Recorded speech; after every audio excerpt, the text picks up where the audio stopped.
إياك نعبد وإياك نستعين اهدنا الصراط المستقيم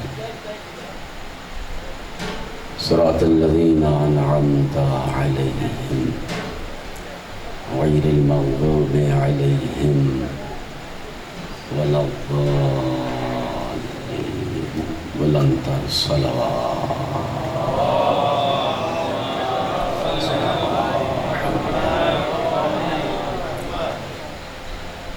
أعوذ بالله من الشيطان اللعين الرجيم.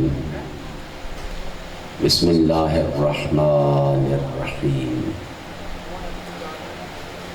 الحمد لله رب العالمين والذي خلقكم ثم رزقكم ثم يميتكم ثم يحييكم ثم إليه ترجعون. والذي لم يلد ولم يولد ولم يكن له كفوا أحد. هو الذي يصبركم في الأرحام كيف يشاء. بعد الحمد الصلاة والسلام على أشرف الأنبياء والمرسلين الذي قيل في شأنه وما أرسلناك إلا رحمة للعالمين.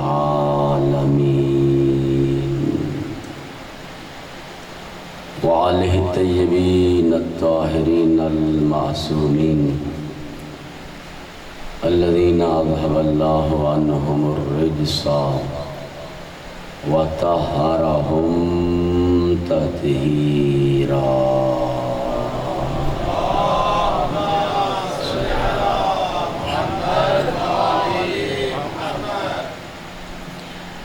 أما بعد، قال الرحمن في القرآن بسم الله الرحمن الرحيم. إن الدين عند الله الإسلام. بلندتر صلوات.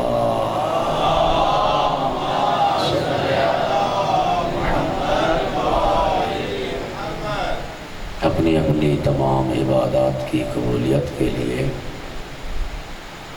اور اس ذکر کی قبولیت کے لیے مل کر بلندتر صلوات پڑھ دیں.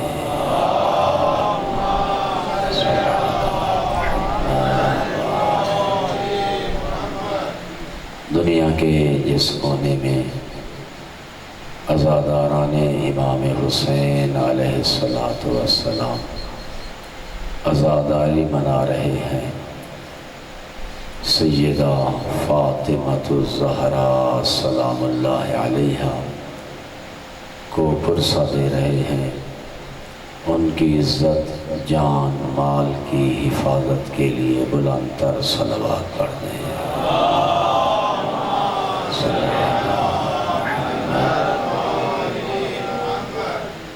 اپنے زمانے کے مظلوم امام زمان علیہ السلام کے ظہور میں تعجیل کے لیے مل کر بلندتر صلوات پڑھ دیں.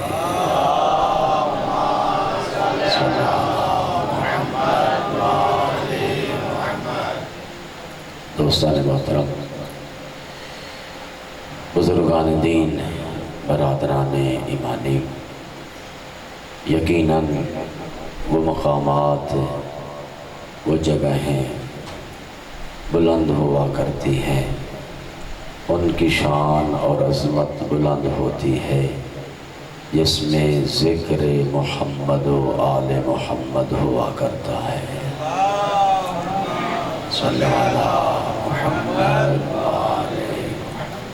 پیغمبر اسلام صلی اللہ علیہ وآلہ وسلم کی حدیث مبارکہ فرمایا ما من قوم اجتمعوا وتذکرون فضائل اہل بیتی، فرمایا جب بھی میری اہل بیت کے چاہنے والے، جن کے دلوں میں میری آل کا عشق ہے، جن کے دلوں میں میری آل کی مودت ہے، جمع ہو جائیں اور جمع ہو کر میری آل کا ذکر کریں۔ فرمایا نزلت الملائکۃ من السماء، نزل الملائکہ من السماء، آسمان سے فرشتے اترتے ہیں، وحبتت الملائکہ، اور فرشتے ان لوگوں کو گھیر لیتے ہیں۔ وہ فرشتے ان عزاداروں کو، ان محبان محمد و آل محمد علیہ السلام کو، جن کے دلوں میں آل رسول کا عشق ہے، جو امام حسین علیہ السلام پہ گریہ کرنے کے لیے جمع ہو کے بیٹھے ہیں، فرشتے آ کے انہیں گھیر لیتے ہیں۔ اور پھر جب یہ ذکر ختم ہوتا ہے، اُرِجَتِ الْمَلَائِکَةُ إِلَى السَّمَاءِ، وہ فرشتے آسمانوں کی طرف جاتے ہیں، اور جا کے دوسرے فرشتے جو اس فرش عزا کی زینت نہیں بن سکے ان سے ملاقات کرتے ہیں۔ فرشتے ان کو یہ کہتے ہیں، نحن نشم عندکم ریحا ما لم نشم من الجنہ، وہ زمین پہ جانے والے فرشتوں، آج ہم آپ سے وہ خوشبو محسوس کر رہے ہیں کہ جو خوشبو ہمیں جنت میں بھی محسوس نہیں ہوئی ہے۔ تم جنت کے کس کونے میں گئے تھے؟ تمہیں جنت کے کس حصے کی سیر کرائی گئی ہے کہ جو سیر ہمیں نہیں کرائی گئی؟ اور یہ خوشبو ہم نے آج تک محسوس نہیں کی۔ کس حصے کی جنت کے کس حصے کی یہ خوشبو ہے؟ وہ فرشتے دیکھ کر کہتے ہیں، ہم جنت میں نہیں گئے تھے، ہم اس جگہ گئے تھے جہاں پر آل رسول کے عاشق جمع ہو کر ذکر آل رسول کر رہے تھے۔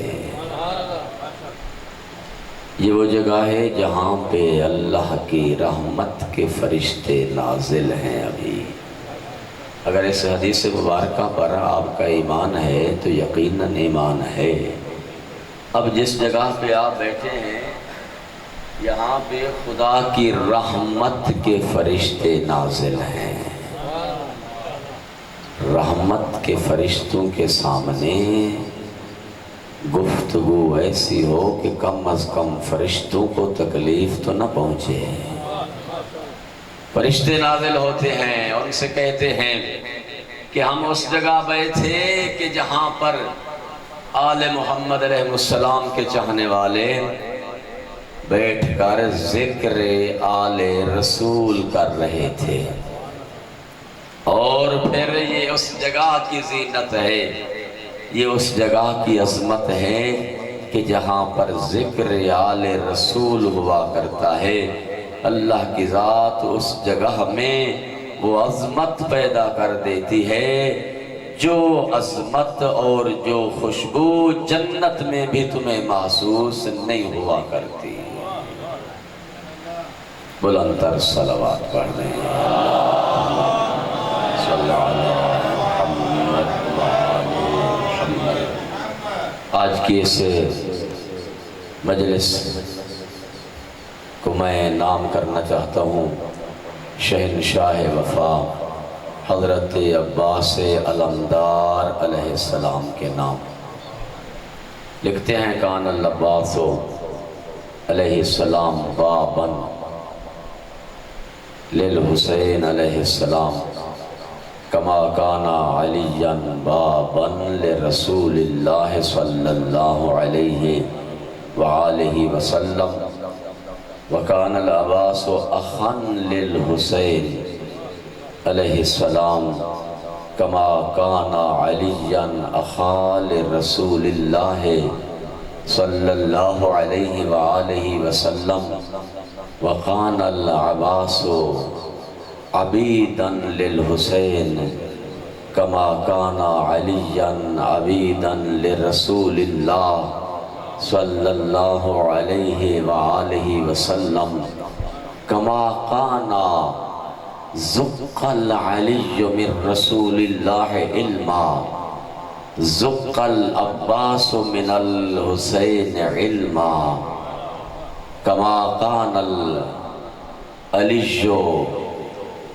حامل اللواء لرسول اللہ کان العباس حامل اللواء للحسین علیہ السلام۔ بلند تر صلوات پڑھ دیں۔ اللہم صلی علی محمد وآل محمد۔ حضرت عباس علمدار علیہ السلام کا تذکرہ شروع کر رہا ہوں۔ اس سے پہلے ایک واقعہ کتاب ذکر العباس میں جو علماء نے درج کیا ہے وہاں پہ درج ہے کہ ایک دفعہ واقعہ کربلا کے بعد امام زین العابدین علیہ السلام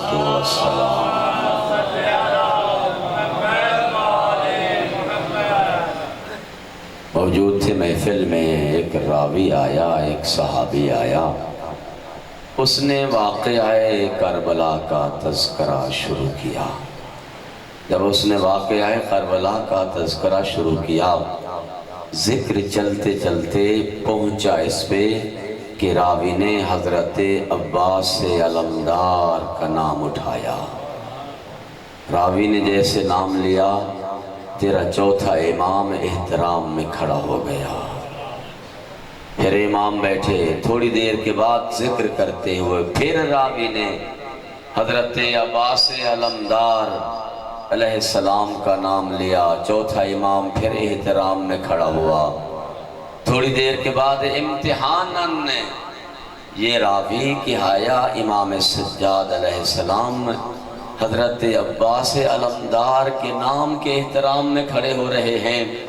دوبارہ اس نے حضرت عباس علمدار کا جب نام لیا، تیرا چوتھا امام کھڑا ہو گیا احترام کے لیے، اور ایک جملہ اسے کہا کہ اے عبد خدا، اللہ کی ذات تجھے قیامت تک زندہ رکھے اور میں بھی تیرے ساتھ اسی محفل میں موجود رہوں، تو قیامت تک میرے چچا عباس کا نام لیتا رہے، سید الساجدین ان کے احترام میں کھڑے ہوتے رہیں گے۔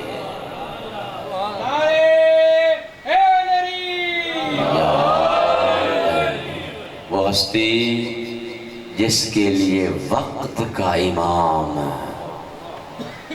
وہ ہستی جس کے احترام میں وقت کا امام کھڑا ہو جائے، اسے حضرت عباس علمدار کہتے ہیں۔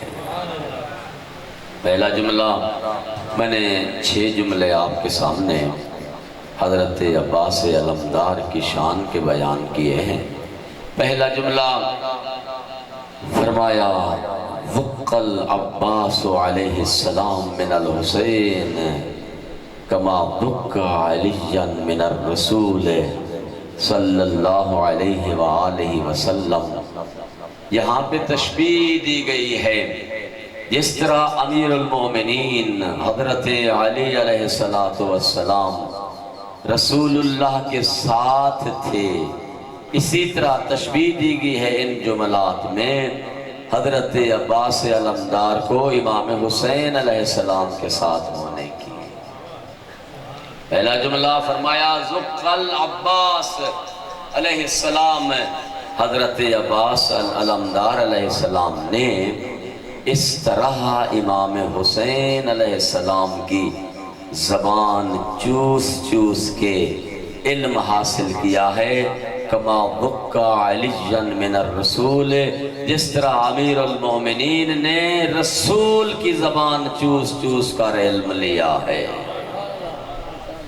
یہ امیر المومنین کا فرمان ہے نا، علمنی رسول اللہ زکن زکا، مجھے اللہ کے رسول نے ایسے تعلیم دی ہے جس طرح ایک پرندہ اپنے بچے کو غذا دیتا ہے۔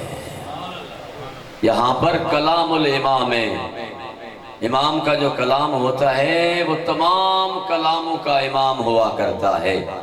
امام کے کلام میں یقیناً جو ہے وہ حکمت ہوا کرتی ہے۔ امام علیہ السلام یہاں پہ فرما سکتے تھے کہ مجھے اللہ کے رسول نے ایسے علم دیا ہے جس طرح ایک ماں اپنے بچے کو غذا دیتی ہے، لیکن علی نے ماں کو بچے کے غذا دینے کے ساتھ تشبیہ نہیں دی، بلکہ فرمایا مجھے اللہ کے رسول نے ایسے علم عطا فرمایا ہے جس طرح پرندہ اپنے بچے کو غذا دیتا ہے۔ وجہ کیا ہے، راز کیا ہے، حکمت کیا ہے؟ امیر المومنین بتانا چاہتے ہیں کہ جب ماں کو غذا ملتی ہے وہ اور شکل میں ہوتی ہے، جب وہ بچے کو دیتی ہے وہ دودھ کی شکل بن کے اور شکل میں تبدیل ہو جاتی ہے، لیکن جیسے ہی پرندے کو غذا ملتی ہے وہ اپنی چونچ میں لیتا ہے، بغیر کسی تبدیلی کے وہ غذا جا کے اپنے بچے کے منہ میں دیتا ہے۔